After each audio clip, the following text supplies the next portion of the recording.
ఓం నమః శివాయ్ ఫ్రెండ్స్, మీరు కుంభ భవిష్య యూట్యూబ్ ఛానల్ని చూస్తున్నారు. కుంభరాశి ఫలం. ముందుగా నేటి పంచాంగం గురించి తెలుసుకుందాం. ఈరోజు డిసెంబర్ 26, 2024 గురువారం, పోషమాసంలో కృష్ణపక్ష ఏకాదశి తిథి నాడు స్వాతి నక్షత్రంలో సుకర్మ అనే యోగం ఏర్పడుతోంది. ఈరోజు అభిజిత్ ముహూర్త సమయం మధ్యాహ్నం 12:01 నుండి 12:42 వరకు ఉంటుంది. రాహుకాలం మధ్యాహ్నం 1:39 నుండి 2:56 వరకు ఉంటుంది. రాహుకాలంలో ఎటువంటి శుభ కార్యాలు చేయవద్దు, ఆటంకాలు ఉండవచ్చు. దిశ షూల్లో దక్షిణ దిశ గురించి ప్రస్తావించబడింది. ఈ రోజు పొరపాటున కూడా దక్షిణ దిశలో ప్రయాణించవద్దు. కుంభరాశివారు, ఈరోజు మీకు హానికరంగా ఉంటుంది. మీరు మీ ఆరోగ్యంపై పూర్తి శ్రద్ధ వహించాలి. మీ మనసు ఏదో ఆందోళన చెందుతుంది. సభ్యుని వివాహానికి ఏదైనా అడ్డంకి ఏర్పడినట్లయితే అది కూడా సంభాషణ ద్వారా తొలగించబడుతుంది.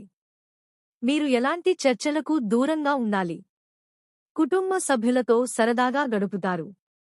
మీ బిడ్డ మీ అంచనాలకు అనుగుణంగా జీవిస్తారు. మీ వల్ల మీకు దగ్గరగా ఉన్నవారు మానసిక క్షోభకు లోనవుతారు మరియు ఈసారి కూడా మీరు ఈ వ్యక్తిని ద్రోహి అని ఆరోపిస్తున్నారు. మీరు మొదట నిశ్శబ్దంగా కూర్చుంటే అది మీకు మంచిది సమయం మరియు జాగ్రత్తగా ఆలోచించండి. ఏదో ఒక తప్పు ఉద్దేశ్యంతో మూడవ వ్యక్తి మీ సంబంధంలో జోక్యం చేసుకోవడానికి ప్రయత్నించే గొప్ప అవకాశం ఉంది. ఇది మీరు విశ్వసించే మరియు ఆధారపడిన వ్యక్తి. అందుకే అతను మీ భాగస్వామి గురించి ఏదైనా సమాచారం ఇస్తే ముందుగా దానిని విచారించండి. మీ భాగస్వామి కారణంగా మీరు అసూయకు కారణం కావచ్చు. మీరు మీ స్వంత భావాలను మాత్రమే విశ్వసించాలి. ఈరోజు మీరు ఊహించని మూలం నుండి డబ్బు పొందే అవకాశం ఉంది. స్పెక్యులేటివ్ వెంచర్లు, స్టాక్ మార్కెట్ మరియు స్వల్పకాలిక పెట్టుబడులలో విజయానికి అన్ని అవకాశాలు ఉన్నాయి. మీ ఆర్థిక అదృష్టాలు ఎక్కువగా ఉన్నాయి. మీ ప్రేరణలను నియంత్రించడానికి ప్రయత్నించండి మరియు మీరు మీ ఆర్థిక భద్రతను ఆస్వాదించగలరు. ఈరోజు మీరు కొంత డబ్బును కూడా విరాళంగా ఇవ్వవచ్చు. మీ బాస్ లేదా సూపర్వైజర్ మీ శ్రమను గమనించారు మరియు మీ నాయకత్వ లక్షణాలను పురస్కరించుకుని సిద్ధంగా ఉన్నారు. మీరు ఒత్తిడికి గురవుతారు మరియు సంబంధాలలో పరిమితం కావచ్చు. మీ ఆలోచనలతో ఒంటరిగా ఉండటానికి సమయాన్ని వెచ్చించండి. మార్పు అవసరం, అంగీకరించండి. ఈ రోజు మీరు మీ ఉనికి యొక్క అర్థాన్ని తెలుసుకోవాలనే ఆసక్తిని కలిగి ఉండవచ్చు. మీ పని మళ్లీ చెడిపోవడానికి మూలకారణాన్ని కనుగొనండి. మీ అంతర్గత ప్రయాణానికి ఈ రోజు శుభప్రదం. సమయాన్ని సద్వినియోగం చేసుకోవడం నేర్చుకున్నవాడు దేవుడు కూడా తన విజయాన్ని ఓటమిగా మార్చుకోలేడు. ఈ రోజు మీ ఆత్మ సహచరుడికి మీ సహాయం అవసరం కావచ్చు లేదా మీకు సహాయం చేస్తుంది. ఇంట్లో మరియు ఇరుగుపొరుగు సమస్యలను మరచిపోవడం ద్వారా మీ ప్రేమ యొక్క మంటను తగ్గించవద్దు, కానీ మీ భాగస్వామి దానిని గ్రహించేలా చేయండి. పిల్లలకు ఇబ్బందులు తలెత్తే అవకాశం ఉంది. ఈ రోజు మీపై దృష్టి పెట్టడానికి ఉత్తమమైన రోజు. వ్యక్తులు మిమ్మల్ని ఆకట్టుకోవాలని కోరుకుంటారు మరియు దీనికోసం వారు మిమ్మల్ని వివిధ మార్గాల్లో ఆకర్షిస్తారు. జీవితంలోని ఈ దశను ఆస్వాదించండి మరియు ఈ ప్రత్యేక క్షణాలలో మీ హృదయానికి దగ్గరగా ఉన్నవారిని మర్చిపోకండి. ఈరోజు ఎవరితోనైనా వాగ్వాదం జరిగే అవకాశం ఉంది కాబట్టి జాగ్రత్తగా ఉండండి. ఈ రోజు మీరు మీ ర్యాంక్ను పెంచుకోవడానికి మరియు గుర్తింపు పొందడానికి తీవ్రంగా కృషి చేస్తారు. రాబోయే కాలం మీకు చాలా మంచి విషయాలను తెస్తుంది.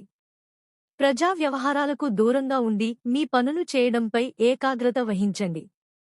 జీవితంలోని ఈ కొత్త దశ మరియు దాని బహుమతుల కోసం సిద్ధంగా ఉండండి. మీపై దృష్టి పెట్టండి మరియు ఈ సమయంలో గందరగోళం చెందకండి. నైతికతకు సంబంధించిన సమస్యలు మీ దృష్టిని ఆకర్షించవచ్చు. ప్రయాణం లేదా యాత్రను ప్లాన్ చేయడం కూడా మీ కార్డులలో ఉంది. మీకు ఏది కావాలన్నా వాటిని నోట్ చేసుకోండి, ఆపై దాన్ని పొందడానికి అన్నింటికి వెళ్ళండి.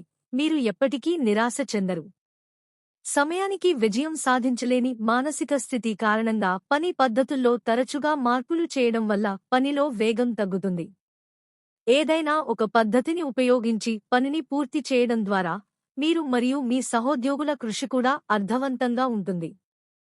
రాబోయే కాలం మీకు అనుకూలంగా ఉండవచ్చు. మీరు పూర్తి విజ్ఞతతో మరియు అవగాహనతో పనిచేస్తే మీకు వచ్చిన అన్ని అవకాశాల నుండి సరైన అవకాశాన్ని ఎంచుకోవడం మీ ఇష్టం. మీరు మీ నిర్ణయాన్ని పునఃపరిశీలించవచ్చు. ఇతరుల మాటలు విని మీ నిర్ణయాన్ని మార్చుకోకండి. పరిస్థితిని దృష్టిలో ఉంచుకుని నిర్ణయాలు తీసుకోండి. నిర్ణయం తీసుకునేటప్పుడు నిర్ణయం యొక్క పరిణామాలను మీరు అనుభవించవలసి ఉంటుందని గుర్తుంచుకోండి. అది మంచిదైనా చెడ్డదైనా. చుట్టుపక్కల వాతావరణంపై అవగాహన కలిగి ఉండండి. మీ భాగస్వామి మీకు ద్రోహం చేయాలని ప్లాన్ చేసే అవకాశం ఉంది. మీ లక్ష్యంపై దృష్టి కేంద్రీకరించండి. ఒకేసారి చాలా పనులు చేయడం వల్ల మరిన్ని సమస్యలు వస్తాయి. వీలైనంత ఎక్కువ పనులు పూర్తి చేస్తానని హామీ ఇచ్చారు. ఇతరులను చూస్తూ ఇలాంటి మాటలు మాట్లాడకండి. చివరికి పూర్తి చేయలేనివి. దీనివల్ల ప్రజల నమ్మకాన్ని కోల్పోవచ్చు. దీనితో పాటు ఈ రోజు మీ శుభదిశ పశ్చిమం. ఖచ్చితంగా ఈ రోజు పడమర వైపు వెళ్ళండి. ఈరోజు మీ అదృష్ట సంఖ్య 4. ఈరోజు శివలింగానికి నీటిని సమర్పించండి. మీ కోరిక నెరవేరుతుంది.